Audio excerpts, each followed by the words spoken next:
ఫలింపవలని దానిలోని పనికిరాని తీగలను తీసివేయను. నేను మీతో చెప్పిన మాటను బట్టి మీరిప్పుడు పవిత్రులై ఉన్నారు. యేసుక్రీస్తు ప్రభువారు నేను అనేటువంటి మాటను ఈ యొక్క అధ్యాయంలో అనేక సార్లు వాడినట్లుగా మనం చూస్తాం. నేను నిజమైన ద్రాక్షావల్లిని, నా తండ్రి వ్యవసాయకుడు. మన పరలోకపు తండ్రి ఆయన ఏమై ఉన్నాడు? వ్యవసాయకుడై ఉన్నాడు. అంటే దాన్ని మెటాఫోర్ అంటారు. అంటే ఒక అలంకార భాషలో ఆ మాటను చెప్తున్నాడు. ఆయన పని ఏం చేస్తారంటే ఒక వ్యవసాయకుడు పని చేస్తున్నట్లుగా తండ్రి ఆయన పని చేస్తూ ఉంటాడు. నా తండ్రి వ్యవసాయకుడు. ఆయన ఏం చేస్తుంటాడంటే నాలో ఫలింపని ప్రతి తీగను ఆయన తీసి పారవేయను. ప్రభులో వచ్చినటువంటి మనము, ప్రభులో జీవిస్తున్నటువంటి మనం అందరమును కూడా ఫలించాలని ఆయన వ్యవసాయకుడు ఆయన పని చేస్తూ ఉంటాడు. ఆ వ్యవసాయకుడు ఏం చేస్తుంటాడు? పని చేస్తూ ఉంటాడు. తండ్రి కూడా ప్రియ దేవుని బిడ్డలారా మనందరమును కూడా ఫలించాలని ఆయన ఆశపడుతుంటాడు. మనం ఫలించడం ద్వారా తండ్రి నామానికి ఏం కలుగుతుంది? మహిమ కలుగుతుంది. కనుక ఆయన మనలందరం కూడా ఫలించాలని ఆశపడుతూ ఉంటాడు.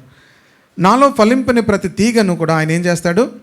తీసి పారవేయను. యేసుక్రీస్తులోనికి వచ్చిన తరువాత ఫలించలేని జీవితం అంటూ ఏది ఉండదు. ఖచ్చితంగా ఏమవ్వాలి? ఫలించాలి. కనుక క్రీస్తులో అంటుకట్టబడినటువంటి ప్రతి ఒక్కరి జీవితం కూడా ఫలిస్తూనే ఉంటుంది. ఫలించకపోతే ఇక దాన్ని ఎవరు కూడా ఏం చేయలేరు. ఎవరు కూడా ఏం చేయలేరు. మీరు లోకానికి ఉప్పై ఉన్నారు అని బైబిల్ చెప్తుంది కదా. మీరు లోకానికి ఉప్పై ఉన్నారు, రెండోది వెలుగై ఉన్నారు. ఇప్పుడు ఆ ఉప్పుకి సారము లేకపోతే ఏం చేస్తుంది?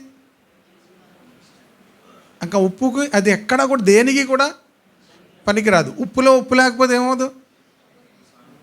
అర్థమైంది? ఉప్పులో ఉప్పు లేదు. మీకు అర్థమవుతుందా? ఉప్పులో ఏం లేదు, ఉప్పు లేదు. దాన్ని ఏం చేస్తారు? ఇంకేం చేయలేం. ఉప్పుకి ఏముండాలి? ఉప్పు ఉండాలి. మీకు బాగా అర్థమయ్యేటట్టు చెప్తాను. ఉప్పుకి ఏముండాలి? ఉప్పు ఉండాలి. ఉప్పు లేకపోతే ఇక అది దేనికి కూడా పనికిరాదు. దాంతో ఏమీ కూడా చేయలేం. క్రీస్తులోనికి వచ్చిన తరువాత కూడా మనం ఫలించకపోతే ఇక ఏమీ కూడా చేయలేము. అదే అక్కడ అర్థం. కనుక ప్రియ దేవుని బిడ్డలారా ఆ తీగలను ఆయన ఏం చేస్తారట? తీసి పారవేయును. తీసి పారవేయును. పారేయడం. మనం దేన్ని పారేస్తాం? మన ఇంట్లో అన్నీ కూడా ఉదయాన్నే చెత్తబుట్ట వస్తుంది కదా. చెత్త వాళ్ళు వస్తారు, మున్సిపాలిటీ వాళ్ళు వస్తారు. ఉదయాన్నే ఏం తీసుకెళ్తారు? ఏంటి దాన్ని ఏమంటారు? అది మనకు పనికి రానటువంటి వ్యర్థం. అది ఆ వ్యర్థం అంతా తీసుకెళ్ళి ఏం చేస్తాము? మనం పడేస్తాం. కనుక ప్రియ దేవుని బిడ్డలారా క్రీస్తులోనికి వచ్చిన తర్వాత ఫలించలేనటువంటి జీవితం అంటూ ఉండకూడదు. ఒకవేళ ఉంటే అది పారవేయడానికి తప్ప ఇక దేనికి కూడా ఎవరికి కూడా పనికిరాదు. క్రీస్తులోనికి పనికిరాని వారిని జీవితాలను, నిష్ప్రయోజనమైన జీవితాలను ఆయన తనకు అంటుకట్టుకున్న తర్వాత వారందరూ ప్రయోజనకరంగా మారుతారు. వారందరూ ఫలభరితంగా మారుతారు. క్రీస్తులోనికి వచ్చిన తర్వాత కూడా ఏమీ మారట్లేదు అనుకోండి, ఇక దేనికి కూడా అదే దాని అర్థం. ఓకేనా? ఆయన తీసి పారవేయను. ఫలింపని ప్రతి తీగను ఆయన తీసి పారవేయను. ఫలించు ప్రతి తీగే, ఇందాక ఫలించని తీగ, ఇప్పుడు ఫలించు ప్రతి తీగే మరి ఎక్కువగా ఫలింపవలెనని. దేవుడు ఎప్పుడూ కూడా మన అందరి జీవితాల్లోనూ కూడా మరి ఎక్కువగా మనం అందరము ఫలించాలని ఆశపడతాడు. మరి ఎక్కువగా ఆయన ఫలించాలి. మనం అందరమును కూడా ఫలించేటువంటి విషయంలో ప్రతి దినము కూడా, ప్రతి సంవత్సరమును కూడా మరి ఎక్కువగా మనం ఏమవ్వాలి? ఫలించాలి. కనుక దాంట్లో కూడా ఆయన పనిచేస్తాడు. దానిలోని పనికిరాని తీగలను ఆయన ఇందాక తీసి పారవేయను అనే మాట ఎలాగుంది? కొంచెం తీసి పారేయడం అనేది ఉంది కదా. ఇక్కడ ఎలాగుంది? ఇక్కడ తీగలను తీసివేయను. ఇక్కడ చాలా మర్యాదగా ఉంది ఈ వర్డ్. దానిలోని పనికిరాని తీగలను ఆయన తీసివేస్తాడు. కనుక మనందరి జీవితంలో కూడా తండ్రి పనిచేస్తూ ఉన్నాడు. తండ్రి ఎవరు? వ్యవసాయకుడు. పనికిరానివన్నీ ఏం చేస్తుంటాడట? ఆయన తీసి పారవేస్తూ ఉంటాడు. ప్రియ దేవుని బిడ్డలారా ఇక్కడ ఏం చేస్తున్నాడు? ఆయన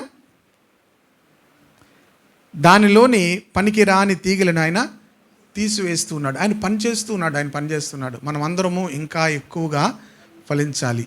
కనుక ఫలించలేనటువంటి ఆ యొక్క తీగలను ప్రియ దేవుని బిడ్డలారా, ఫలించలేనటువంటి తీగలను తీసి పారవేసి పనికిరాని తీగలను ఆయన ఏం చేస్తుంటాడట అంటే దానికి ఆ వేసేటువంటి ఎరువు కానీ దానికి వేసేటువంటి ఆ నీరు కానీ అవన్నీ వ్యర్థము కాకుండా పనికిరాని తీగలను ఆయన తీసివేస్తాడు. ఎందుకు తీసివేస్తాడంటే మరి ఎక్కువగా మనం అందరం కూడా ఫలించాలి కనుక ఇది మనం ఎక్కువగా ఫలించడం ద్వారా ప్రియ దేవుని బిడ్డలారా మన పరలోకపు తండ్రికి ఏం కలుగుతుంది? మహిమ కలుగుతుంది. చూడండి 8వ వచనం చూడండి. మీరు బహుగా ఫలించుట వలన నా తండ్రి మహిమపరచబడును, ఇందువలన మీరు నా శిష్యులు అగుదురు. 2 విషయాలు. నా తండ్రి ఏమవుతాడు?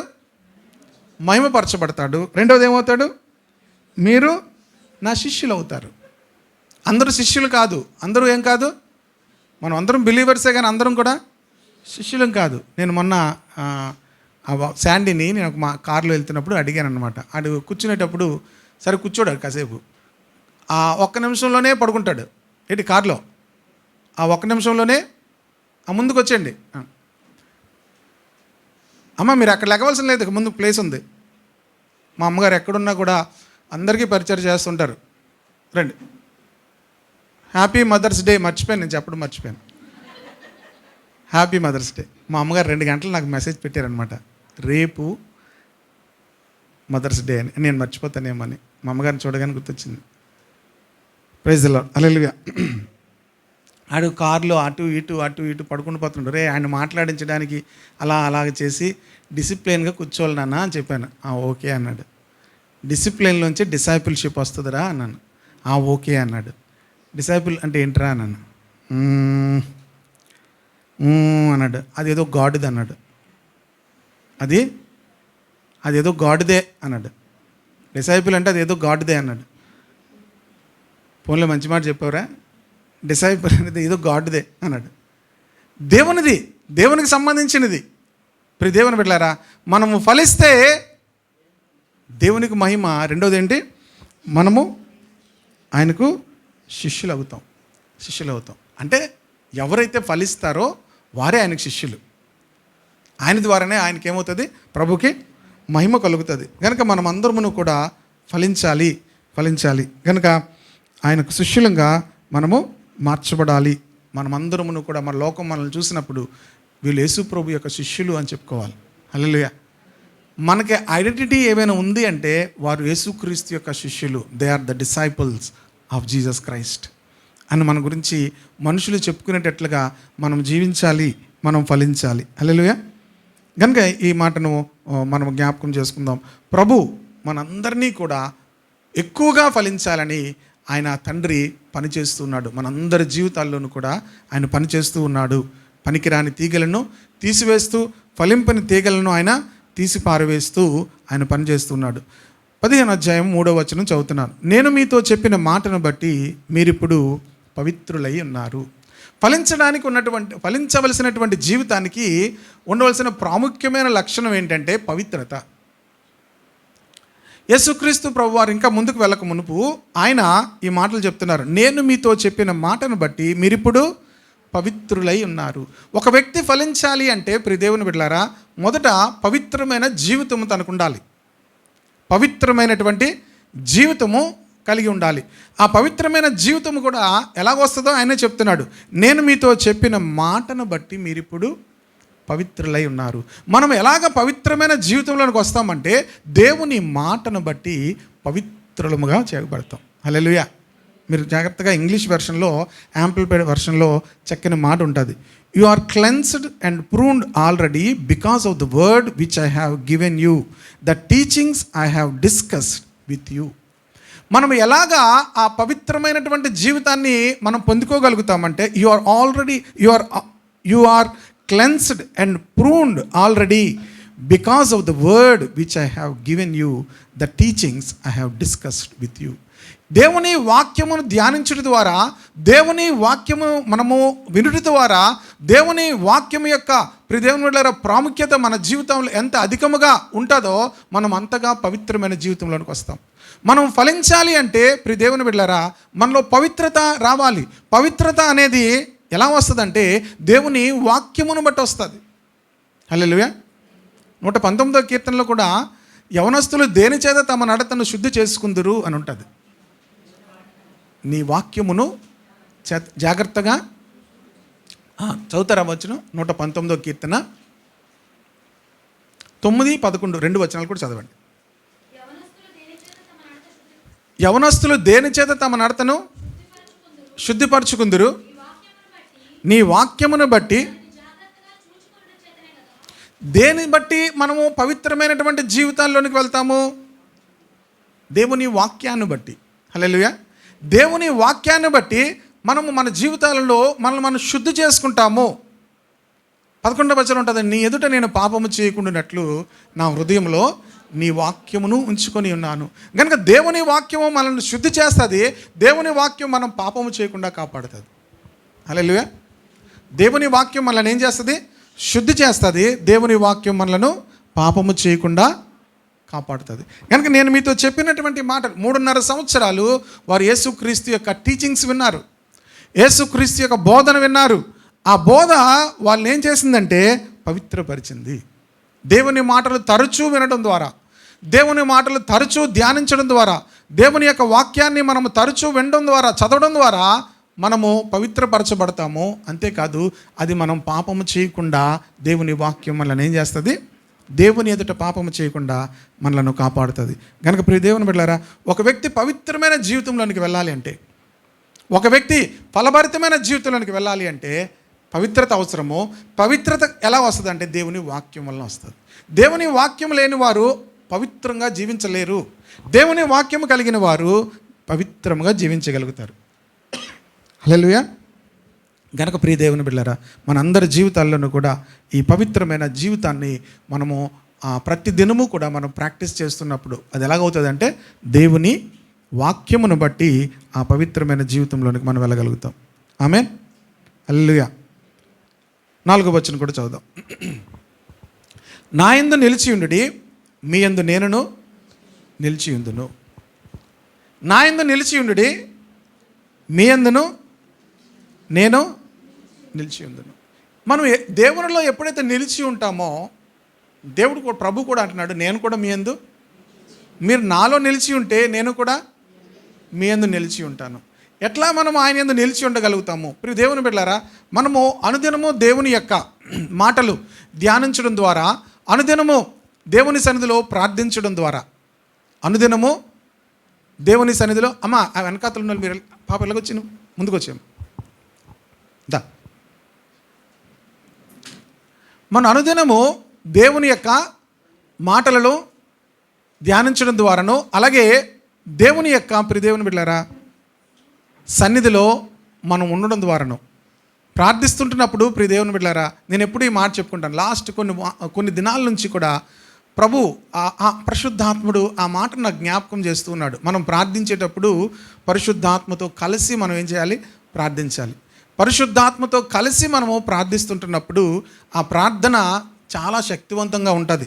ఆ ప్రార్థన ప్రియ దేవుని బిడ్డలారా దేవుని యొక్క సన్నిధికి, దేవుని యొక్క చిత్తానుసారముగా అది చేరుతూ ఉంటుంది. నేను ఆ ప్రార్థిస్తున్న మొట్టమొదటి నేను చెప్తానండి, ప్రభువా నీ యందు నేను నిలిచి ఉన్నాను, నీ యొద్దకు నేను వచ్చి ఉన్నాను, నీ దగ్గర నేను నిలిచి ఉన్నాను. ప్రభు సన్నిధిలో మనం ప్రార్థిస్తుంటున్నప్పుడు మనం ప్రభుతో చెప్పాలి, ప్రభు నీ దగ్గరకు వచ్చాను, నేను నీ యందు నేను నిలిచి ఉన్నాను, నా యందు నిలిచి ఉండండి. అప్పుడు ప్రభు కూడా అంటున్నాడు, మీ యందు నేను కూడా నిలిచి ఉంటాను. ఎప్పుడైతే మనం ప్రభు సన్నిధిలో నిలిచి ఉంటామో, దేవుని మందిరంలోకి వస్తున్నప్పుడు కూడా మనం అనుకోవాలి, ఎక్కడికి వచ్చాం మనం? ప్రభు నీ సన్నిధిలో ఉండడానికి నేను వచ్చాను, నీ సన్నిధిలో నేను నిలిచి ఉన్నాను ప్రభు. మనం ఎప్పుడైతే మన జీవితాలు ఆ రీతిగా దేవుని సన్నిధిలో మనం నీ దగ్గరకు వచ్చాను ప్రభా, నీ సన్నిధిలో నేను ఉన్నాను ప్రభా అని మనలో మనం అప్పగించుకుంటామో, దేవుడు కూడా అంటున్నాడు, మీ యందు నేను కూడా నిలిచి ఉంటాను. నా యందు మీరుంటే మీ యందు నేను కూడా నిలిచి ఉంటాను. తీగ ద్రాక్షవల్లిలో నిలిచి ఉంటేనే కానీ తనంతట తాను ఎలాగో ఫలింపలేదో, అలాగే నా యందు నిలిచి ఉంటేనే కానీ మీరు ఫలింపరు. నేను రెండోది మాట ఎందుకు చెప్తున్నానంటే, నువ్వు లేకుండా నేనేమీ చేయలేను ప్రభువా. మోషే కూడా లాస్ట్ వీక్ మనం ముందు చెప్పుకున్నాం. మోషే కూడా ఏమన్నాడు? నువ్వు లేకుండా నేనేం చేయలేను అనేది దాని అర్థం. నీ సన్నిధి లేకుండా నేనేమీ చేయలేను, నేను వెళ్ళలేను. కనుక నీ యందు నేను నిలిచి ఉన్నాను, నా యందు నువ్వు కూడా నిలిచి ఉండాలి. నా యందు నిలిచి ఉంటేనే కానీ మీరు ఫలింపరు. నా యందు నిలిచి ఉంటేనే కానీ మీరేం చేయరు? ఫలింపరు. మనం ఫలించాలంటే ప్రభువులో నిలిచి ఉండాలి. ఒకవేళ నిలిచి లేకపోతే మనం ఏం చేయలేమట? ఫలించము. మనం ఇప్పుడు ప్రియ దేవుని బిడ్డలారా, మనం ఫలించాలి. దేవుడు మనల్ని ఎందుకు ఏర్పరచుకున్నాడు అంటే అదే అధ్యాయంలో 16వ వచనంలో ఆయన చెప్తాడు చూడండి. మీరు నన్ను ఏర్పరచుకొనలేదు, మీరు నా పేరట తండ్రిని మీరు ఏమి అడుగుతారో అది ఆయన మీకు అనుగ్రహించినట్లు మీరు వెళ్ళి ఫలించుటకును మీ ఫలము నిలిచి ఉండుటకును నేను మిమ్మల్ని ఏర్పరచుకొని నియమించితిని. యేసుక్రీస్తు ప్రభువారు ఈ మాటలన్నీ కూడా తన శిష్యులతో చెప్తున్నాడు. ఆయన ఎవరితో చెప్తున్నాడు? ఆయన 13వ అధ్యాయం నుంచి కంటిన్యూస్గా ఆయన మాట్లాడుతున్నాడు. 13వ అధ్యాయం నుంచి కూడా ఆయన కంటిన్యూస్గా ఏం చేస్తున్నాడు? ఆయన మాట్లాడుతున్నాడు. యేసుక్రీస్తు ప్రభువారు ఆయన ఈ లోకంలో నుంచి వెళ్ళిపోయే సమయము సమీపించింది గనుక తన శిష్యులను పిలిచి వారి పాదములను కడిగి ఆయన వారితో ఈ మాటలన్నీ కూడా చెప్తున్నట్లుగా మనం చూస్తాం. మీరు నన్ను ఏర్పరచుకోలేదు, నేను మిమ్మల్ని ఏర్పరచుకున్నాను అంటున్నాడు. హల్లెలూయా. బిబిలికల్ ఆ యొక్క సిస్టమ్ను మనం అర్థం చేసుకోవాలి. మనము దేవుణ్ణి ఏర్పరచుకోలేదు, దేవుడు మనల్ని ఏర్పరచుకున్నాడు. మనము దేవుణ్ణి సృష్టించలేదు, దేవుడు మనల్ని సృష్టించాడు. దేవుడు మనల్ని ఏం చేసుకున్నాడు? ఏర్పరచుకున్నాడు. లాస్ట్ ఫ్రైడే కూడా మనము ఎందుకు దేవుని ఏర్పాటులోనికి వచ్చామనే మాటను గురించి కూడా రోమాపత్రిక 11వ అధ్యాయంలో మేము ధ్యానం చేసాం. ప్రియ దేవుని బిడ్డలారా, ఏర్పాటులోనికి, దేవుని యొక్క ఏర్పాటులోనికి ఎలా వచ్చాము? ప్రియ దేవుని బిడ్డలారా, దేవుడు అంటున్నాడు, ప్రభు అంటున్నాడు, మీరు నన్ను ఏర్పరచుకోలేదు, మీరు నా పేరట తండ్రిని ఏం అడుగుదరో. తెలుగులో అలాగ ఉంది కానీ నేను ఇంకొక ఇంగ్లీష్ వెర్షన్లో కూడా మాట చదువుతాను చూడండి. కొన్నిసార్లు ఇంగ్లీష్ వెర్షన్లో కూడా మనం చదివితే చాలా బాగుంటాయి వర్డ్స్ అన్నీ కూడా. NIV వెర్షన్లో నేను చదువుతున్నాను. You did not choose me but I chose you and appointed you so that you might go and bear fruit that will last and so that whatever you ask in my name the father will give you. ఇది మీరు నా తండ్రి పేరట, నా నామున తండ్రి పేరట మీరు నన్ను ఏం అడిగినను కూడా నేను మీకు ఇస్తాను అనే మాట ముందులో ఉంది కదా. యాక్చువల్గా ఇంగ్లీష్ వెర్షన్లో ఎలాగుందంటే లాస్ట్కి వచ్చేసరికి ఉంది, so that whatever you ask in my name the father will give you. నేను మిమ్మల్ని ఎందుకు ఏర్పరచుకున్నానంటే మీరు ఫలించడానికి ఏర్పరచుకున్నాను. మీరు వెళ్ళి ఏం చేయాలి? ఫలించాలి. ఏం ఫలించాలి? దేవుడు మనల్ని ఏం చేశాడు? ఆయన ఏర్పరచుకున్నాడు. ఏర్పరచుకుని దేనికి ఏర్పరచుకున్నాడు? మీరు వెళ్ళి ఏం చేయాలి? ఫలించడానికి. మీరు వెళ్ళి ఫలించుటకును మీ ఫలము నిలిచి ఉండుటకు నేను మిమ్మల్ని ఏర్పరచుకున్నాను. దేవుడు మనల్ని అందరినీ కూడా ఏం చేశాడు? ఆయన మనం అందరూ ఏర్పాట్లో ఉన్నాం. హల్లెలూయా. మీకు తెలియకపోతే వాళ్ళు మీకు మీరే చెప్పుకోండి, దేవుడు నన్ను ఏం చేశాడు? ఏర్పరచుకున్నాడు. పేతురు కూడా చెప్పాడు, మీరు ఏర్పరచబడిన వంశము, ఏర్పరచబడిన జనము. కనుక దేవుడు ఎందుకు ఏర్పరచుకున్నాడు? మీరు వెళ్ళి ఫలించుటకు. ఇప్పుడు ఈ కాన్సెప్ట్లో ఇప్పుడు ఫలించని ప్రతి తీగే, ఫలించు తీగే, ఇవన్నీ కూడా మీరు అర్థం చేసుకోండి. కొలస్సీ పత్రిక మొదటి అధ్యాయము, కొలస్సీ పత్రిక మొదటి అధ్యాయము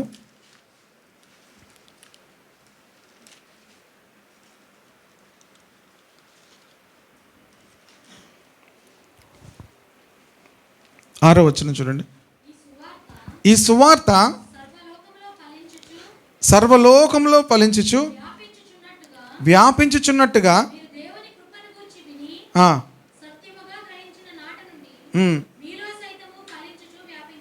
సువార్త సర్వలోకంలో ఏమవుతుందట? ఫలించకుండా వ్యాపించదు. సువార్త ఏమవుతుందట? సర్వలోకములో ఫలించుచు వ్యాపించుచున్నట్టుగా మీరు దేవుని కృపను గురించి విని సత్యముగా గ్రహించిన నాటి నుండి మీలో సైతము ఫలించుచు, ఫలిస్తుంది, వ్యాపిస్తుంది. ఫలించకపోతే ఏమవ్వదు, వ్యాపించదు. కనుక మొదట మనము దేవుని కొరకు ఏమవ్వాలి, మీరు వెళ్ళి ఫలించుటకును మీ ఫలము నిలిచి ఉండుటకును. చివరికి 16వ వచనంకి వచ్చేసరికి ఆయన చెప్పాడు, ముందేమన్నాడు, మీరు అందరూ కూడా ఏమవ్వాలి, ఫలించాలి అన్నాడు. ఫలించిన తర్వాత ఏమవ్వాలి, ఎక్కువగా ఫలించాలి అన్నాడు. 5వ వచనంకి వచ్చేసరికి బహుగా ఫలించాలి అన్నాడు. 5వ వచనంకి వచ్చేసరికి ఆ యోహాను సువార్తలో 5వ అధ్యాయంకి వచ్చేసరికి బహుగా ఫలించాలి అని చెప్తూ, నాకు వేరుగా ఉండి మీరేమీ చేయలేరు, నాకు వేరుగా ఉండి మీరేమీ చేయలేరు. మీరు ఎప్పుడైనా చెప్పారా ప్రభుతో, నీకు వేరుగా ఉండి నేనేమీ చేయలేను ప్రభువా? ఇంకా ఆ భాషలో ఇంకా మనకు అర్థం అవ్వాలంటే, నువ్వు లేకుండా నేనేమీ చేయలేను ప్రభువా.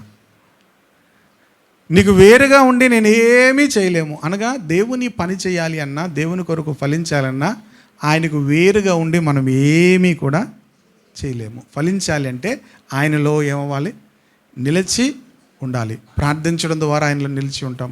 వాక్యము ప్రియ దేవుని బిడ్డలారా మనలో ఉండటం ద్వారా మనం నిలిచి ఉంటాం. అదే మాటలు 7వ వచనంలో కూడా ఆయన చెప్తాడు, మీ యందు నా మాటలను,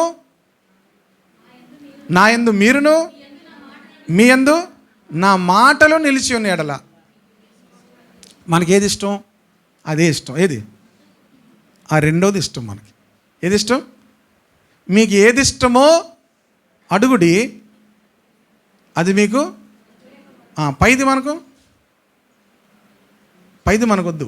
మనకెందుకు దేవుని వాక్యం పనిచేయదంటే, దేవుని వాక్యం సగం సగం పనిచేయదు. దేవుని వాక్యం ఏం చేయదు, సగం సగం పనిచేయదు. దేవుని వాక్యం సంపూర్ణంగా పనిచేస్తుంది. హల్లెలూయా. నా యందు మీరును, మీ యందు నా మాటలను నిలిచి ఉన్న ఎడలా మీకు ఏది ఇష్టమో అడుగుడి, అప్పుడు అది మీకు అనుగ్రహింపబడను. అబ్బా, ఏం వాగ్దానం కదా. మనం అప్పుడు ఏం అడుగుతాం? మీరు అలా ఉన్న తర్వాత ఏం అడుగుతారు? మీరు ఇది ప్రాక్టీస్ చేయండి, ఇది ప్రాక్టీస్ చేసి మీరు ఏదైనా అడగండి. ఇప్పుడు మొన్న చెప్పాను కదా, మొన్న కాకినాడలో ఒక మీటింగ్ పాంప్లెట్ చూశాను. ఏంటి?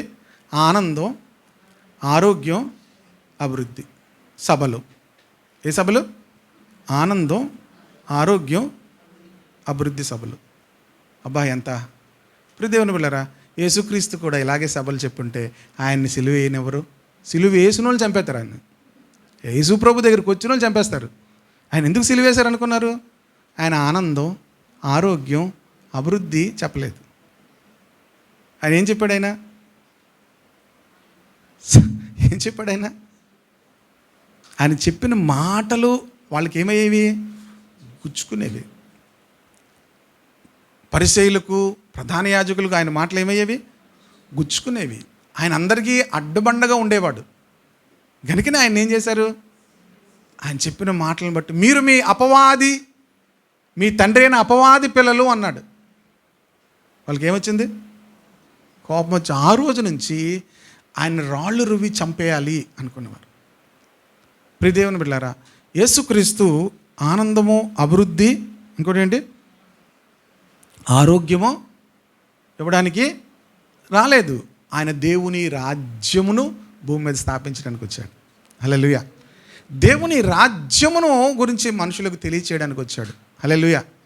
దేవుని రాజ్యమును లోనికి మనుషులను చేర్చడానికి ఆయన వచ్చాడు. హల్లెలూయా. ఒకవేళ మీకు ఆరోగ్యం కావాలంటే ఎవరు కావాలి మీకు? చూడండి, ఎవరు చెప్పట్లేదు. ఎవరు కావాలి? మంతెన సత్యనారాయణ ఆరోగ్య అభిలాషులందరికీ ఆహ్వానం. ఆయనలాగే చెప్తుంటాడు, ఆహ్వానం అనగానే ఎంతమందో ఆహ్వానం, ఆరోగ్యం. ఇది తినద్దు, అది తినద్దు, ఇది తినద్దు, స్వీట్ తినద్దు, ఇవి తినద్దు, మెంతులు వేసుకోండి, అవన్నీ ఆరోగ్యం కావాలంటే ఆ పని చేయండి. ఓకేనా? ప్రియ దేవుని బిడ్డలారా, దేవుని మనము కలిగి ఉన్నప్పుడు, ప్రియ దేవుని బిడ్డలారా, దేవుని కలిగి ఉన్నప్పుడు, దేవుని మాటలు మనలో ఉన్నప్పుడు ఖచ్చితంగా మన ఎముకలకు అవి ఏమిస్తాయి? సత్తునిస్తాయి. ఆమె హల్లెలూయా. ఇక్కడ దేవుడు యాక్చువల్గా మనల్ని ఏర్పరచుకున్నాడు దేని కొరకు అంటే, మనం వెళ్ళి ఫలించడం కొరకు దేవుడు మనల్ని ఏర్పరచుకున్నాడు. హల్లెలూయా. మనం వెళ్ళాలి. ఎక్కడికి వెళ్ళాలి? ఇప్పుడు మీరు వచ్చారు, మీరు బయటికి వెళ్ళాలి. ఎక్కడికి వెళ్ళాలి? మీరు వెళ్ళి ఫలించాలి. మీరు వెళ్ళి ఏం చేయాలి? ఫలించాలి. మనందరి జీవితాలను కూడా ప్రియ దేవుని బిడ్డలారా మనం ఫలించాలి. మనం ఫలిస్తే ప్రియ దేవుని బిడ్డలారా లోకమంతా కూడా దేవుని గురించినటువంటి జ్ఞానంలోనికి రావడం జరుగుతుంది. ఇప్పుడున్న పరిస్థితుల్లో ప్రియ దేవుని బిడ్డలారా మనం ఎలా ఫలించాలి? ప్రభునందు నిలిచి ఉండండి. ప్రభునందు నిలిచి ఉండండి. ప్రభువు మీద ఆనుకొని ఉండండి. అందుకే ప్రియ దేవుని బిడ్డలారా ప్రభు అన్నాడు, నాకు వేరుగా ఉండి మీరు ఏమీ చేయలేరు. నా యందు నిలిచి ఉండండి. నా యందు నిలిచి ఉండండి. నా యందు మీరును మీ యందు నా మాటలను నిలిచి ఉంటే మీకు ఏది ఇష్టమో. నేను అనుకుంటున్నాను, నేను ప్రార్థన చేస్తూ నేను ముందు నుంచి కూడా దేవుణ్ణి ఏమి అడిగేవాడిని కాదు. ఇప్పుడు కూడా ప్రార్థన చేస్తున్నప్పుడు నేనేమీ అడగను దేవుణ్ణి. మీకు అర్థమవుతుందా? నేనేమి మాస్టర్ గారు మీకు అవసరతలు లేవా, మీకు ఏమి ప్రార్థనాంశాలు లేవా? దేవుని బిడ్డలారా నేను నా కోసం నేను ఏమీ అడగను. చాలామంది అనుకున్నట్లుగా ఆయన అడగకపోతే ఇవ్వడు, అడగకపోతే ఒక సామెత ఏదో ఉంటుంది, అమ్మాయినను పెట్టదు. ఒకళ్ళ అమ్మ పెట్టకపోవచ్చు, మీరు అడగకుండా అధికముగా ఇచ్చే దేవుడు మన దేవుడు. మీరు అడగక మునిపే మీ అక్కర్లన్నీ కూడా ఆయన ఎరిగి ఉన్నాడు. మనము మొదట దేవుని రాజ్యమును ఆయన నీతిని మనం వెతికితే మీకు కావలసినవన్నీ కూడా ఆయన అనుగ్రహిస్తానని మొట్టమొదటి ప్రసంగంలోనే ఆయన చెప్పాడు. మనము ఆ మెచ్యూరిటీలకు వచ్చినప్పుడు మనము అడిగితే కాదు, మీరు అడగకుండా ఇచ్చే దేవుణ్ణి ఈరోజు మీకు చెప్తున్నా. ఆయన ఏమంటున్నాడో తెలుసా? ఆయన నీతిని, ఆయన రాజ్యమును మనం వెతకాలి. ఆయన రాజ్యమును గురించినటువంటి ఆలోచనతో మనము ప్రియ దేవుని బిడ్డలారా నింపబడితే, ప్రియ దేవుని బిడ్డలారా మనము అడగక మునిపే దేవుడు ఇస్తాడు. మన అవసరతలను, మన అక్కర్లను మనం అడగక మునిపే ఆయన ఇవ్వడం ప్రారంభిస్తాడు. కనుక ప్రియ దేవుని బిడ్డలారా మనము ఆయనలో నిలిచి ఉండాలి. ఆయన మాటలు మనలో ఉండాలి. అప్పుడు మీకు ఏది ఇష్టమో అడుగుడి. అప్పుడు మన ఇష్టాలు మారుతాయి. హల్లెలూయా. ఏం మారుతాయి? మన లాస్ట్ టైం కూడా మీకు చెప్పాను, మనుషులు మారుతున్నారు కానీ ఇష్టాలు మారట్లేదు. ఇది కొంచెం మీకు కన్ఫ్యూజన్గా ఉంటుంది. మనుషులు మారుతున్నారు కానీ ఎవరు మారట్లేదు? ఇష్టాలు మారట్లేదు. ఇష్టాలు మారితేనే, అందుకే మీ పూర్వపు అజ్ఞాన దశలో మీకుండిన ఆశలను అనుసరించి ప్రవర్తింపక మిమ్మల్ని పిలిచిన వాడు పరిశుద్ధుడై ఉన్న ప్రకారము మీరును సమస్త ప్రవర్తనలో పరిశుద్ధులై ఉండుడి. కనుక మనకు ఉండవలసినటువంటి ప్రాముఖ్యమైన లక్షణం ఏంటంటే పరిశుద్ధులమై ఉండాలి. ఓకే, మరొక మాట చూపిస్తాను. 2వ తిమోతి పత్రిక 2వ అధ్యాయము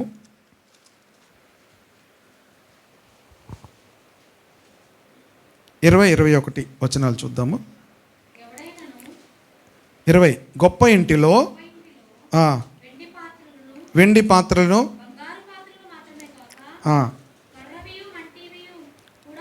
కర్రవియు మంటివి కూడా ఉండును. వాటిలో కొన్ని ఘనతకును కొన్ని ఘనహీనతనకును వినియోగింపబడును. నేను చదువుతానుండమ్మా. ఎవడైనాను వీటిలో చేరక తన్ను తాను పవిత్రపరచుకుని ఎడల వాడు పరిశుద్ధపరచబడి యజమానుడు వాడుకొనుటకు అర్హమై ప్రతి సత్కార్యమునకు సిద్ధపరచబడి ఘనత నిమిత్తమైన పాత్ర అయి ఉండును. కనుక దేవుడు యజమానుడు వాడుకొనుటకు అర్హమైనటువంటి పాత్రగా మనం ఉండాలంటే ఏముంది అక్కడ బైబిల్లో? ఎవడైనాను వీటిలో చేరక తన్ను తాను పవిత్రపరచుకుని ఎడల యజమానుడు వాడుకునే పాత్రగా ఉంటాడు. యజమానుడు వాడుకునేటువంటి పాత్రగా మనం ఉండాలి అంటే ప్రియ దేవుని బిడ్డలారా దేవుడు మనల్ని ఏం చేస్తాడు? పవిత్రపరుస్తూ ఉంటాడు దేవుని వాక్యము చేత. మనము కూడా దేవుని వాక్యము చేత మనం పవిత్రపరచుకుంటే దేవుడు వాడుకునేటువంటి పాత్రగా మనం ఉంటాం. హల్లెలూయా. దేవుడు వాడుకునేటువంటి పాత్రలుగా మనం అందరమును కూడా ఏమవ్వాలంటే మార్చబడాలంటే మనల్ని మనం ఏం చేసుకోవాలి? అక్కడ తన్ను తాను పవిత్రపరచుకున్నట్లయితే దేవుడు వాడుకుంటాడు. హల్లెలూయా. దేవుడు తన రాజ్య వ్యాప్తి కొరకు మనల్ని ఏం చేస్తాడు? సాధనాలుగా దేవుడు వాడుకుంటాడు. మీరు వెళ్ళి ఫలించాలి. మీరు వెళ్ళి ఏమవ్వాలి? ఫలించాలి. దేవుడు తన బిడ్డలందరినీ కూడా మనం ఉండేటువంటి మన చుట్టూ ఉన్నటువంటి ప్రాంతాలందరినీ కూడా మనం ఇన్ఫ్లుయెన్స్ చేయాలంటే దేవుడు ఏ పాత్రను వాడుకుంటాడంటే పవిత్రమైన పాత్రలను వాడుకుంటాడు. కనుక ఆయన సన్నిధిలో మనం పవిత్రమైన పాత్రలుగా ఉంటే ఒక్కొక్కరిని కూడా దేవుడు వాడుకుంటాడు. మీరు వెళ్ళి ఫలించుటకును మీ ఫలము నిలిచి ఉండుటకును నేను మిమ్మల్ని ఏర్పరచుకున్నాను. అలా మీరు వెళ్తున్నప్పుడు మీరు ఆయన్ని ఏమడిగినా కూడా ఆయన ఇస్తాడు. అది అక్కడ అర్థం. మీరు అలాగ పని చేస్తుంటున్నప్పుడు ప్రియదేవుని బిడ్డలారా, మీరు ఆయన్ని ఏమడిగినా కూడా ఆయనకి ఇస్తాడు. ఏమడుగుతాం ఇప్పుడు ఏమడుగుతాము? మీరు వెళ్ళి బయటికి వెళ్ళి ఏమడుగుతారు? సార్ మేము వెళ్ళలేదే మేము అడుగుతాము అన్నట్టున్నారు మీరు. ఇప్పుడు మీరు అడిగే విషయాలు మారిపోతాయి. ఇప్పుడు దేవుని బిడ్డలారా, ఇప్పుడు మనం వెళ్ళాము, మనకు ఎవరు కనబడతారు? ప్రజలు కనబడతారు. ప్రజల యొక్క నీడ్స్ కనబడతాయి. ఇప్పుడు దేవుని బిడ్డలారా, మీరు అలాగ వెళ్ళి మీరు అప్పుడు మీరు ఏమడిగినా కూడా దేవుడు మీకు ఏమిస్తాడు? అక్కడ ఇన్స్టెంట్గా మీరు వాళ్ళ అవసరతలో ఉన్నారు, వారి ఇబ్బందులో ఉన్నారు, వారి కోసం మీరు ఏం అడిగినా కూడా దేవుడు వారికి ఇవ్వడం ప్రారంభిస్తాడు. హల్లెలూయా. మీరు వారి కోసము ఏం అడిగినా కూడా దేవుడు ఏం చేస్తాడు? వారికి ఇవ్వడం ప్రారంభిస్తాడు. మీకు ఆధ్యాత్మిక జీవితంలో ఉన్నటువంటి ఆనందము ఎప్పుడు మనం అనుభవించగలుగుతామంటే, మనము ఇతరుల కోసం ప్రార్థిస్తుంటున్నప్పుడు, ఇతరుల అవసరాల కోసం ప్రార్థిస్తుంటున్నప్పుడు, వారు స్వస్థ పొందినప్పుడు, వారు దీవించబడినప్పుడు, ప్రియదేవుని బిడ్డలారా, వారు జీవితంలో అభివృద్ధి పొందినప్పుడు మన జీవితాలకి ఎంతో సంతోషం కలుగుతుంది. హల్లెలూయా. ఇతరుల కొరకు మనము ప్రార్థించగలగాలి. ఇతరుల కొరకు మనము ప్రార్థించగలగాలి. అక్కడ అధ్యయనం, మీరు వెళ్ళి ఫలించాలి, మీ ఫలము నిలిచి ఉండాలి. అప్పుడు మీరు తండ్రిని మీరు ఏమడిగినా కూడా ఆయన మీకు అనుగ్రహిస్తాడు. సాధారణంగా మన ప్రార్థన అంతా కూడా మన చుట్టూ కూడా భూమి తన చుట్టూ తాను తిరుగుచు సూర్యుని చుట్టూ తిరుగుతున్నట్లుగా మన ప్రార్థన ఎక్కువ ఎవరి చుట్టూ తిరుగుతుంది? మన చుట్టూనే తిరుగుతుంది. మనం వెళితే ప్రజల యొక్క అవసరతలు మనకు తెలుస్తాయి, ప్రజలు ఎలాంటి ఇబ్బందులు ఉన్నారో మనకు తెలుస్తుంది. అప్పుడు మనం వారి కోసం ప్రార్థించినప్పుడు దేవుడు, మీరు ఆండ్రూ ముర్రే అయినటువంటి ఒక దేవుని సేవకుడు అంటాడు, పరలోకం అంతా కూడా ఒక వ్యక్తి అది నేను ఒక చిన్న బుక్లెట్ ఉండేది, అది నా దగ్గర ప్రేయర్స్ గురించే ఉండేది అనమాట. ఆ బుక్లెట్లో ఆ మాట చదివినప్పుడు నాకు చాలా సంతోషం వేసింది. పరలోకం అంతా కూడా ఒక వ్యక్తి ఎప్పుడైనా సరే తన చేతులెత్తి వేరొక వ్యక్తి దీవించబడాలి, వేరొక వ్యక్తి ఆశీర్వదించబడాలి అని ప్రార్థన చేస్తే పరలోకం అంతా కూడా గొప్ప ఆనందంతో నిండిపోద్దట. మరలా చెప్తున్నాను చూడండి, ఒక వ్యక్తి ఎప్పుడైనా సరే తను మోకరించి 2 చేతులు ఎత్తి వేరొక వ్యక్తి ఎవరైనా సరే దీవించబడాలి, వేరొక వ్యక్తి ఎవరైనా సరే ఆశీర్వదించబడాలి, రక్షించబడాలి అని హృదయపూర్వకంగా ప్రార్థిస్తే పరలోకం అంతా కూడా సంతోషిస్తుందట. మన ప్రార్థనలు పరలోకములో ఉన్నటువంటి తండ్రిని సంతోషపరిచేవిగా ఉండాలి. ఆమేన్. హల్లెలూయా. గనుక మనం వెళ్ళి ఏం చేయాలి? ఫలించాలి. ఒక మాట మీకు చదివి వినిపిస్తాను చూడండి. అందులో కూడా ఉంటుంది, ఒక ఫలవృక్షము దాని పంట వచ్చినప్పుడు అది ఏ విధమైన శబ్దము చేయదు. ఏదైనా చెట్టుకి పండు వచ్చినప్పుడు ఏ శబ్దం కూడా చేయదు.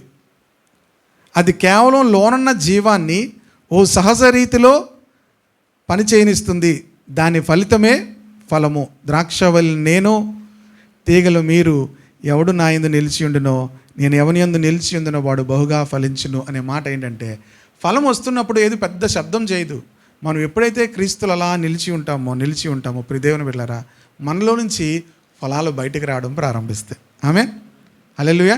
రెండో విషయం, ఆత్మీయ ఫలానికి మానవ మత కార్యకలాపానికి మధ్య తేడా ఏమిటంటే, ఫలము క్రీస్తును మహిమ తెస్తుంది. మనము మన బలముతో ఏదైనా ప్రయత్నించినప్పుడల్లా మనకు దాని గురించి గొప్పలు చెప్పుకునే ధోరణి ఉంటుంది. మనం ఫలం ఫలిస్తే దేని గురించి ఫలించామని చెప్తాము? అక్కడ అంటున్నాడు చూడండి, ఆత్మీయ ఫలానికి మానవ మత కార్యకలాపానికి మధ్య తేడా ఏమిటంటే, ఫలము క్రీస్తుకు మహిమ తెస్తుంది. ఫలించామంటే మన జీవితాలు క్రీస్తుకు మాత్రమే మహిమ తీసుకొస్తాయి. హల్లెలూయా. క్రీస్తును తప్ప మరి దేనిని కూడా మహిమపరచలేనటువంటి ఆ ఆత్మీయ అనుభవంలోనికి వస్తాం. ఒకవేళ మనం బలముతో ఏదైనా ప్రయత్నించినప్పుడల్లా మనము దాని గురించి ఏం చేస్తాము? గొప్పలు చెప్పుకునే ధోరణి ఉంటుంది. ఇది చాలా ప్రమాదం. నిజమైన ఆత్మీయ ఫలము ఎంత అందంగా అద్భుతంగా ఉంటుందంటే, ఏ మనిషి కూడా ఆ గొప్పతనము తనదని చెప్పుకోలేడు, మహిమ దేవునికే చెందాలి. ఆమేన్. నాది అని మనం చెప్పుకోలేం. మీకు ఇంతకుముందు కూడా ఒక ఎగ్జాంపుల్ చెప్పాను. ఒకసారి ఒక 1 month బ్యాక్ ఒక దేవుని సేవకురాలు సిస్టర్, నాకు బాగా పరిచయమైనటువంటి అక్క వచ్చారు. అక్క వాళ్ళతో పాటు ఇంకొక సిస్టర్ కూడా వచ్చారు. వాళ్ళిద్దరూ కాసేపు మాట్లాడిన తర్వాత ఆ సిస్టర్ వెళ్ళిపోతున్నప్పుడు నన్ను అడిగింది అనమాట, బాబు ఇది ఓన్ హౌసేనా అని అడిగింది. ఏమడిగింది? మీ సొంత ఇల్లేనా అని అడిగింది. అప్పుడు నేను నా ఓనేనమ్మా అని చెప్పాను. ఓన్ హౌసేనమ్మా అన్నాను. అది చెప్తున్నప్పుడు నాకు ఆ హృదయంలో అలా చెప్పడం నాకు నచ్చలేదు. నచ్చలేదంటే నచ్చకపోవడం కాదు, ఎందుకు అలాగ అనిపించింది. ఇప్పుడు దేవుని బిడ్డలారా, నేను ఓన్ అని చెప్పుకోవడానికి ఏముంది? It's a grace of God అని చెప్పాలి కదా. నా ఓన్ హౌస్ అని చెప్పినప్పుడు నేను ఎక్కడైనా అతిశించానేమో ఆ ఫీల్ నాకు ఆ హృదయంలో కలిగింది. ఇప్పుడు దేవుని బిడ్డలారా, చాలామంది అంత ఇది మాదే, అది మాదే, అన్నీ మావే, మేము ఇక్కడే ఉంటాం, మేము పరలోకి వెళ్ళాం. ఏంటి? మేము ఇక్కడే ఉంటాం, మేము పరలోకి వెళ్ళాం. ఒకసారి ఆ కాన్సెప్ట్లో ఆలోచించండి. పరలోక కాన్సెప్ట్లో వాళ్ళు మాట్లాడుతుంటున్నప్పుడు మన మాటల్లో క్రీస్తును మహిమపరచలేకపోతే పరిశుద్ధాత్ముడు లోన ఆయన బాధపడతాడు. మీరు బాధపడతారు ఎప్పుడైనా? కొంతమంది ఇలా మాట్లాడుతున్నప్పుడు మీరు ఏమవుతారు? బాధపడతారు. పరిశుద్ధాత్ముడు కూడా మన మాటలు దేవుని ప్రభువును మహిమపరచలేకపోతే ఆయన బాధపడతాడు. ఎవ్రీ ఆపర్చునిటీ మనం ఇతరులతో మాట్లాడుతున్నప్పుడు మనం ప్రభువును మహిమపరచలేకపోతే ఆయన బాధపడతాడు. ఆయన బాధపడినటువంటి బాధ కూడా మనకు తెలియాలి. ఆ సెన్స్ చాలామందికి ఉండదు. ఆ సెన్స్ మనం ఆ ఫీల్ అవ్వాలి. ప్రభువుని మనం ప్రతి మాటలో కూడా గణపరచగలగాలి. చెప్పచ్చు, it's the grace of God. దేవుని మొట్టమొదటిగా హెచ్చించాలి. ప్రియ దేవుని బిడ్డలారా, మన గురించి మనం గొప్పలు చెప్పుకుంటే ప్రియ దేవుని బిడ్డలారా, అది నీలో ఇంకా ఫ్రూట్ అనేది ప్రియ దేవుని బిడ్డలారా ఫలించే అనుభవం అనేది నీకు అర్థం కావట్లేదు. నీ అంతట నువ్వు ఫలించలేదు, నువ్వు ఆయన యందు నిలిచి ఉన్నావు కనుక ఫలించావు. మనము ఆయన యందు నిలిచి ఉన్నాము కనుక అబాయిడ్ ఇన్ మీ. మన ఫ్రూట్ అంతా కూడా క్రీస్తులో నిలిచి ఉండడం ద్వారానే వస్తుంది. ఆమేన్, హల్లెలూయా. మనలో ఉన్నటువంటి ఫ్రూట్ దేవుణ్ణి ఏం చేయాలి?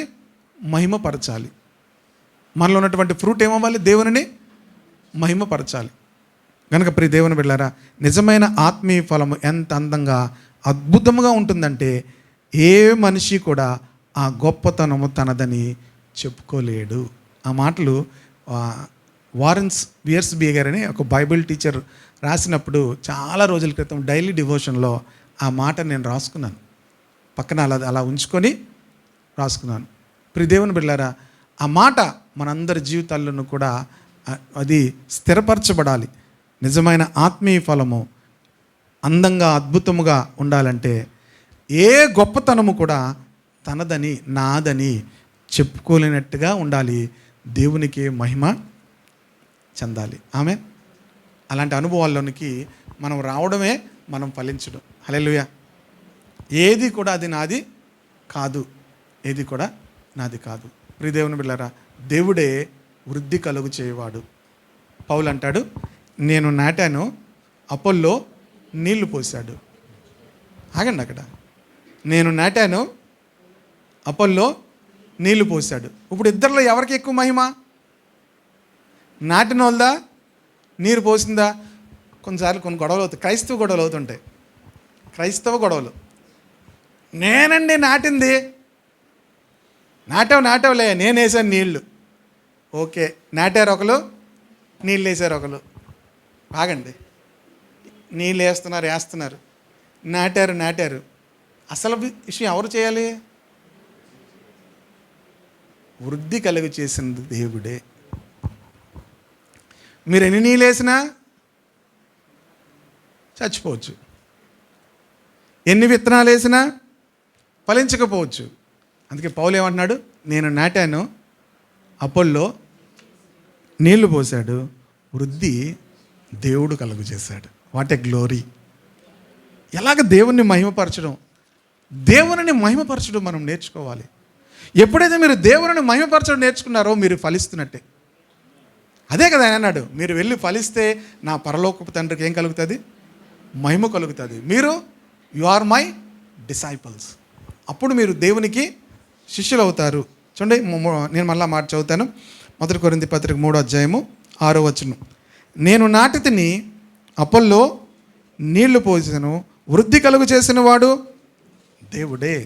వృద్ధి కలుగు చేసిన వాడు చెప్పగలుగుతారు మీరు అందరూ? వృద్ధి కలుగు చేసిన వాడు. నేను నాటాను, నీళ్లు అపోల్లో పోసాడు, ఇంకొకరు ఎవరో నీళ్లు వేశారు. వృద్ధి దేవుడు కలుగు చేశాడు. మనమైతే ఏమవుతాం? నేను ఎక్కడ? నేను నాటాను, నేను నీళ్లు పోస్తున్నాను. నీళ్లు పోసిన వాళ్ళ వల్ల వృద్ధి పొందిందా? నాటిన వాళ్ళ వల్ల వృద్ధి పొందిందా? నీళ్లు పోసిన వాళ్ళ వల్ల వృద్ధి అయిందా? నాటిన వాళ్ళ వృద్ధి కలుగు చేసిన వాడు దేవుడే. కాబట్టి ఇది చాలా ముఖ్యం. వృద్ధి కలుగు చేయు దేవునిలోనే కానీ నాటు వానిలోనైనాను నీళ్లు పోయి వానిలోనైనా ఏమీ లేదని చెప్పండి. బోల్డ్ ఉందండి, ఎలా చెప్పమంటారు ఏమీ లేదని? ఏమీ లేదు, ఏమీ లేదు. మీరేమీ చేయలేరు. నాకు వేరుగా ఉండి మీరేమీ చేయలేరు. నా యందు మీరును, మీ యందు నా మాటలు ఉంటే మీకు ఏది ఇష్టమో అడగండి. అప్పుడు మన ఇష్టాలు మారిపోతాయి, మనం దేవుని అడిగేవి కూడా మారిపోతాయి. కనుక వృద్ధి కలుగు చేయి దేవునిలోనే కానీ నాటు వానిలోనైనాను నీళ్లు పోయిన వానిలోనైనాను ఏమీ లేదు. కాకపోతే మీకు జీతం వస్తుంది. ఏమొస్తుంది? దేవుడు ఎలాంటి వాడు అంటే మంచివాడు. మీరు కంగారు పడద్దు. ఏమీ లేదంటే ఎలా పాస్టర్ గారు అని జీతం ఇస్తాడు దేవుడు. ఏమిస్తాడు అన్నాడు చూడండి అక్కడ. నాటువాడును నీళ్లు పోయేవాడును ఒక్కటే, ప్రతివాడు తాను చేసిన కష్టము కొలది జీతము. మీరు చేసే ప్రతి పనికి దేవుడు ఏమిస్తాడు? హల్లెలూయా. మనం చేసే ప్రతి పనికి ఏం చేస్తాడు? 2 పనులు ఉన్నాయి. ఒకటేంటి? నాటాలి. రెండవది ఏంటి? నీళ్లు పోయాలి. కంగారు పడకండి. మీరు ఎన్ని నీళ్ళు వేసినా ఎన్ని నాటినా వృద్ధి దేవుడే కలుగు చేస్తాడు. కానీ మీరు చేసిన పనికి దేవుడు జీతం ఇస్తాడు. ఆమేన్. దేవుడు ఏమిస్తాడు? జీతం ఇస్తాడు. ఎంతమందికి దేవుడు జీతం ఇవ్వాలి? Praise the lord. నిజంగా ఇస్తాడు, ఆయన జీతం ఇస్తాడు. మనం ఈ జీతము ప్రియ దేవుని బిడ్డలారా, మీరు మీ ప్రతి నెల మీకు జీతం ఎప్పుడు వస్తుంది? నెలాఖరుకే వస్తుంది కదా. నెలాఖరుకు వస్తుంది. దేవుడిచ్చే జీతం ఎప్పుడు వస్తుంది? మీకు ఎప్పుడు కావాలంటే అప్పుడు వస్తుంది. ఎప్పుడు కావాలంటే అప్పుడు వస్తుంది. అంటే మీరు ఎప్పుడు అవసరతలు ఉన్నారో ఆ సమయానికి దేవుడు జీతం ఇస్తాడు. ఎప్పుడు ఇస్తాడు? నాటాలి, ఈ 2 పనులు చేయాలి. ప్రతి క్రైస్తవుడు ఏం చేయాలి? నాటాలి, ఏదోటి పని చేయాలి. అయితే నాటాలి. ఒకసారి ఆశాజ్యోతి గారు ఫోటో తీయించుకున్నారు. ఎండిపోయిన పొలాల దగ్గరికి వెళ్ళి ఇంకెళ్ళి కోస్తున్నట్టు. నిజంగా కోయట్లే, ఏం చేస్తున్నట్టు? కోస్తున్నట్టు ఫోటో తీసుకుని. ఇప్పుడు మనం అంతా క్రిస్టియానిటీయే అని మిమ్మల్ని ఏమంటారు సిస్టర్ గారు? మామూలు ఫోటో మీరేమనుకోరండి, మీరు అలాగే చెప్పాను. మనకంతా ఇప్పుడు ఏంటి? Photo Christianity. నిన్న పెళ్ళికి వెళ్ళాం సాయంత్రం, అక్కడ ఫోటోయే. ఇప్పుడు వాళ్ళతో సంబంధం లేదు, పెళ్ళికూతురుతో సంబంధం లేదు. వీళ్ళు కోట పెడుతున్నారు మళ్ళీ. ఎవరికి? పెళ్ళికి వెళ్ళిన వాళ్ళు అందరూ కోట పెడుతున్నారు. వాళ్ళు వెళ్ళి ఇక్కడికి వెళ్తే వీళ్ళకి వెంటనే ఫోటో వచ్చేస్తుంది. అది దానికి ఒక చక్కని ఎప్సాన్ ప్రింటర్ అవుట్ పెట్టాడు. ఆ ఫోటో తీయడం, వీళ్ళకి వెంటనే ఫోటో వచ్చేస్తుంది. మొత్తం ఇప్పుడు ఫోటో గ్యాలరీ అయిపోయింది. క్రిస్టియానిటీ అంతా ఇప్పుడు ఏమైందంటే ఫొటోస్. ప్రియ దేవుని బిడ్డలారా, ఫొటోస్ కాదు మనకు కావాల్సింది, ఫ్రూట్ఫుల్ క్రిస్టియానిటీ. హల్లెలూయా. 2 పనులు చేయాలి. ఒకటి నాటాలి, లేకపోతే ఇది ప్రతి ఒక్కరికి అవకాశం ఉంటుంది. Praise the lord. అయితే నాటు, లేకపోతే నీళ్లు పోయాలి. అర్థమవుతుంది కదా? నీళ్లు పోయాలి. ఇది ప్రియ దేవుని బిడ్డలారా, వృద్ధి ఎవరు చేస్తారు? దేవుడు కలుగు చేస్తాడు. గనుక మనలో ఏముండదు, కాకపోతే మనకు జీతం వస్తుంది. దేవుని పని చేస్తే మనకు దేవుడు జీతం ఇస్తాడు. ఆమెన్. కానీ చాలామంది జీతము మన జీతాల మీద మనం ఆధారపడుతున్నాం. కనుకనే మనం ఏమవుతామంటే చాలా నిరాశ నిస్పృహల్లో ఉంటాం. దేవుడు జీతం ఇస్తాడు. ఆమెన్. దేవుడు జీతం అదే అన్నాడు ఆయన, మీరు నా నీతిని నా రాజ్యమును వెతికితే మీకు కావలసినవన్నీ కూడా నేను ఇస్తాను అన్నాడు. మీకు కావలసినవి ఏమి ఇస్తాడు దేవుడు? మనకి ఎప్పుడు మనిషి ఇబ్బంది పడతాడంటే మనకు అక్కర్లేని వాటిని మనం కోరుకుంటాం, అప్పుడే ప్రాబ్లం వస్తుంది. జనరల్గా జీకే ఒక మాట చెప్తాను. ఒక ఆయన చెప్తున్నాడు, ఏమంటే తెలుసా, మనిషి బ్రతకడానికి పెద్ద ఇబ్బంది పడవలసిన అవసరం లేదట.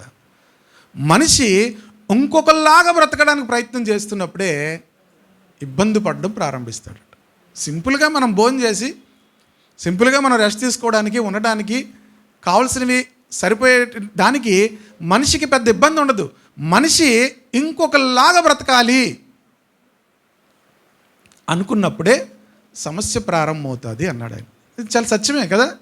మనుషులకు సమస్యలు ఎందుకు వస్తున్నాయి అనుకున్నారు, ఇబ్బందులు ఎందుకు వస్తున్నాయి అనుకుంటున్నారు? తనలా తను బ్రతకాలనుకోడు, తను ఇంకొకలా బ్రతకాలని ప్రయత్నం చేస్తున్నప్పుడు ఏమవుతాడు? ఇబ్బంది పడడం ప్రారంభిస్తాడు. మనకున్న దానితో మనం బ్రతుకుతుంటే ప్రశాంతంగానే మనం బ్రతకచ్చు. దేవుడు కూడా ఏమన్నాడంటే, మీ ప్రతి అవసరమును నేను తీరుస్తాను అన్నాడు. హల్లెలూయా. ప్రతి అవసరమును కూడా తీరుస్తాడు. ఎప్పుడంటే నా నీతిని నా రాజ్యమును వెతకండి. ఎలా వెతకాలి? దేవుని కొరకు మనం ఏమవ్వాలి? ఫలించాలంటే పవిత్రమైన జీవితం. తిమోతి పత్రికలో చూసాము, ఇక్కడ యేసుప్రభు వారు కూడా చెప్పారు, నేను చెప్పిన మాటలను బట్టి మీరు ఏమై ఉన్నారు? పవిత్రులై ఉన్నారు. ఎప్పుడైతే పవిత్రమైన జీవితం మనకు వస్తుందో ఫలము కూడా మన జీవితాల్లోనికి వచ్చేస్తుంది. కనుక ప్రియ దేవుని బిడ్డలారా, ఖచ్చితంగా మనకు డిజైర్స్ అన్నీ కూడా ప్రియ దేవుని బిడ్డలారా, మనము పరిశుద్ధమైనటువంటి ఆలోచనలతో మనం నింపబడతాము. ఖచ్చితంగా మనము నాటుతాము, లేకపోతే నీళ్లు పోస్తాం. అందరూ నాటే పరిచర్య అందరికీ ఉండకపోవచ్చు, కానీ అందరికీ నీళ్లు పోయొచ్చు. ఒకవేళ అందరూ నీళ్లు పోయకపోవచ్చు, అవకాశం లేకపోవచ్చు, నాటే అవకాశం దొరుకుతుంది. కనుక చాలామంది జీవితాల్లో ప్రియ దేవుని బిడ్డలారా నాటేటువంటి పరిచర్య, ప్రైజ్ ద లార్డ్, హల్లెలూయా, నాటేటువంటి పరిచర్య, నీళ్లు పోసేటువంటి పరిచర్య ప్రియ దేవుని బిడ్డలారా ప్రతి ఒక్కరమును కూడా చేయాలి. ఆమె కనుక మనము పని చేయకపోతే ఏం దొరకదు? జీతము దొరకదు. పని చేస్తే దేవుడు ఏమిస్తాడు? జీతం ఇస్తాడు. ఆమె లాస్ట్ మినిట్లో వచ్చిన వాళ్ళకి కూడా దేవుడు ఏమిచ్చాడు? ఇచ్చాడా లేదా? ఎంత ఇచ్చాడు జీతం?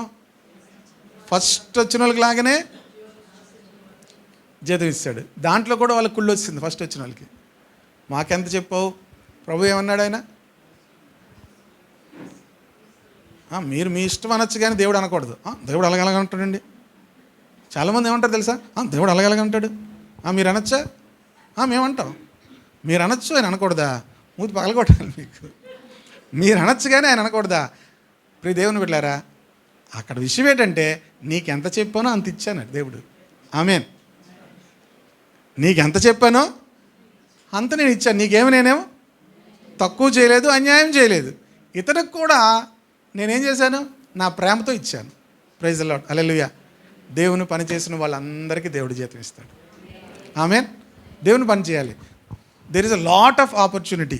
ప్రియ దేవుని బిడ్డలారా, రెండు విధాలుగా మనము పని చేయొచ్చు. ఒకటి నాటాలి, లేకపోతే నీళ్లు పోయాలి. ప్రతి మాటలో మీరు దేవుని మహిమపరచండి. ఆటోమేటిక్గా ప్రియ దేవుని బిడ్డలారా మనుష్యులను దేవుడు ఆకర్షించుకోవడం ప్రారంభిస్తాడు. హల్లెలూయా. ప్రతి మాటలో ఎవరిని మహిమపరచాలి?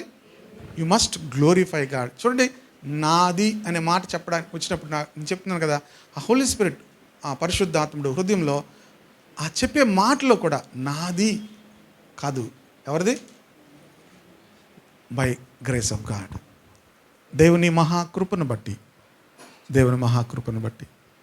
దేవుని బట్టి యెహోవా దయ వలన నేను ఒక కుమారుని సంపాదించుకొంటిని. ఏ మాట చెప్పింది సరే? యెహోవా దయ వలన మనము ఆయనని అలా హెచ్చిస్తుంటే ప్రియ దేవుని బిడ్డలారా, ఆయనను మహిమపరుస్తున్నామంటే మనం ఫలిస్తున్నాం. మీరు బహుగా ఫలించుట వలన నా తండ్రి మహిమపరచబడతాడు. కనుక let us all bear fruit for the glory of God. ఆమె దేవుని మహిమ కొరకు మనం అందరమును ఫలించుదుము గాక. ఆమె రెండు విధాలుగా అందరం కళ్ళు మూసుకుందాము. ఒకటి నాటుట ద్వారా, నీళ్లు పోయిట ద్వారా.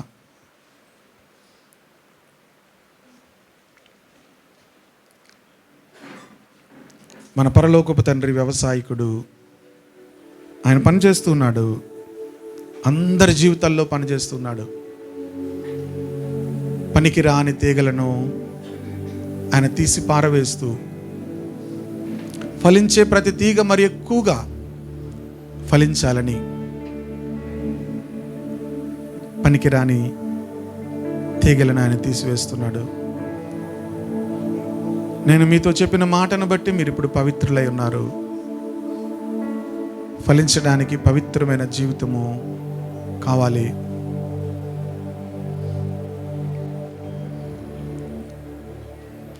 నా పరలోకపు తండ్రి వ్యవసాయకుడా,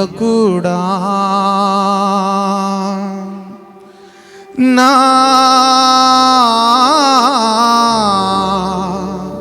పరలోకపు తండ్రి వ్యవసాయకుడా,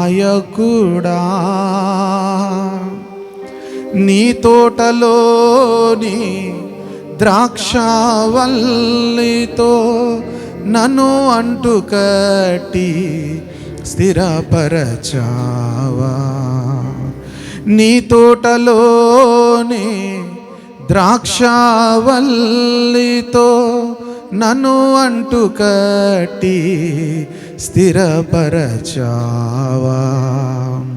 జ్యోతిర్మయుడా, నా ప్రాణప్రియుడా, స్తుతి మహిమలు. అందరూ ఆయనకే మహిమ చెల్లిద్దాము. జ్యోతిర్మయుడా, నా ప్రాణప్రియుడా, స్తుతి మహిమలు నీకే. నా ఆత్మలో అనుక్షణం నా అతిశయము నీవే, నా ఆనందము నీవే, నా ఆరాధన నీవే, నా అతిశయము నీవే, నా ఆనందము నీవే, నా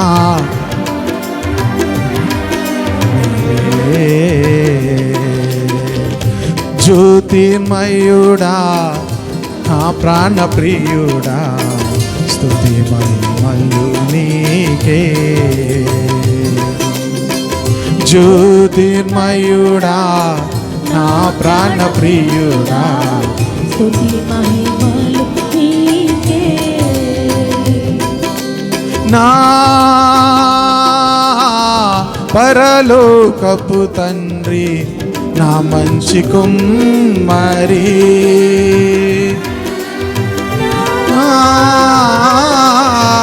పరలోకపు తండ్రి, నా మంచి కుమ్మరి, నీకిష్టమైన పాత్రను చేయ నన్ను విసిరేయక సారెపై ఉంచావు.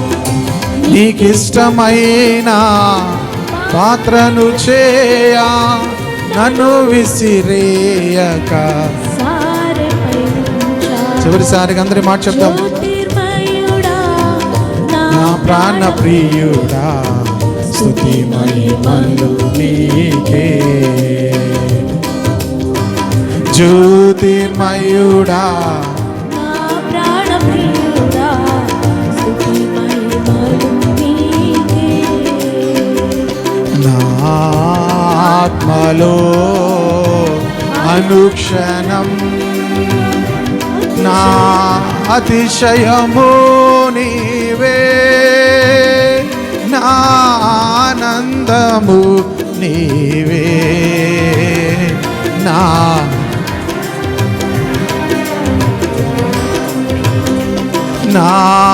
అతిశయము నీవే, నా ఆనందము నీవే, నా ఆరాధన, నా అతిశయము నీవే,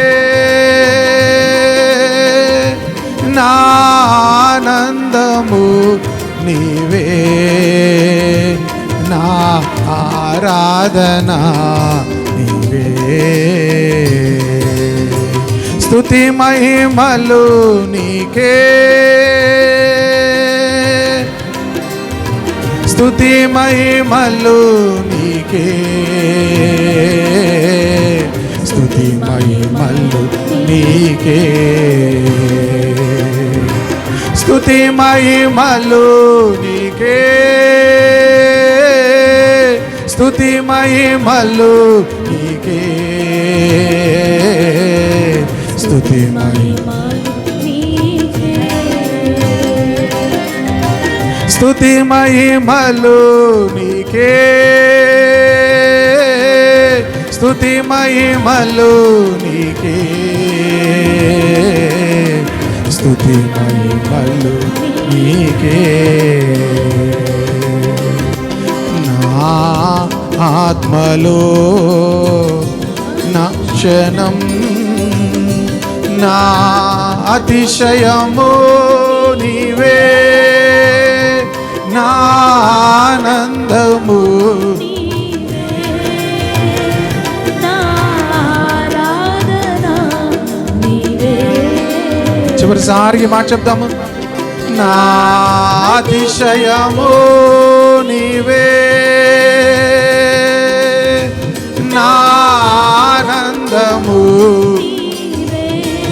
Yes Lord, we give you all the glory Father. నీకే సమస్త మహిమ తండ్రి, నీకే సమస్త ఘనత ప్రభువా. నీవే మహిమకు అర్హుడవు, నీవే మహిమకు పాత్రుడవు తండ్రి. నా ఆనందము నా ఆరాధన నీవే. Thank you Jesus. పరిశుద్ధుడా దేవా, మా అతిశయము నీవు ప్రభువా, మా ఆనందము నీవు నాయనా తండ్రి. దేవా, నీకు వేరుగా ఉండి మేమేమి చేయలేం ప్రభా. నీవు లేకుండా మేమేమి చేయలేం తండ్రి, నువ్వు లేకుండా మేమేమి చేయలేం తండ్రి. నీకు వేరుగా ఉండి మేమేమి చేయలేం ప్రభా. నువ్వు మమ్మల్ని లోకంలోనికి వెళ్ళమంటున్నావు, వెళ్ళి ఫలించమంటున్నావు తండ్రి. మీ ఫలము నిలిచి ఉంటుంది అంటున్నావు తండ్రి. ప్రభు, నువ్వు లేకుండా మేము చేయలేము లార్డ్ తండ్రి. ఈ ఉదయవేళలో నా యందు నిలిచి ఉండు అని మీరు చెప్పారు తండ్రి. ఇదిగో దేవా, నీ సన్నిధిలో నిలిచి ఉన్న ప్రతి బిడ్డను జ్ఞాపకం చేసుకోండి. నీ సన్నిధిలో ప్రార్థిస్తున్న ప్రతి బిడ్డను జ్ఞాపకం చేసుకోండి. ఎవరి హృదయాల్లో నీ మాటలు ఉన్నాయో వారిని జ్ఞాపకం చేసుకోండి. వారు వెళ్ళి ఫలించాలి ప్రభా. వారు పరలోకపు తండ్రికి మహిమ తేవాలి తండ్రి. దేవా, అటువంటి జీవితం ప్రతి ఒక్కరికి దయచేయండి. ఈ మాటలు అందరి హృదయాల్లో కూడా ఫలింపచేయమని దేవా, నీ కృపకు నీ వాక్యానికి ప్రతి ఒక్కరిని అప్పగిస్తూ, మా అతిశయం అంతా నీవే ప్రభా. మేమేమై ఉన్నామో అది నీ కృప వలన ఉన్నాము, మేమేమి కలిగి ఉన్నామో అది నీ దయ వలనే కలిగి ఉన్నాము ప్రభా. నీ కృప, నీ కృప, నీ కృప, నీ కృప, నీ కృప, నీ కృప తండ్రి. నీ దయచేతనే మమ్మల్ని ఈ రీతిగా నిలబెట్టినందుకు స్తోత్రాలు చెల్లిస్తూ, సమస్త మహిమ ఘనత ప్రభావం మీకు ఆరోపించి యేసుక్రీస్తు నామములో ప్రార్థిస్తున్నాను తండ్రి. ఆమేన్.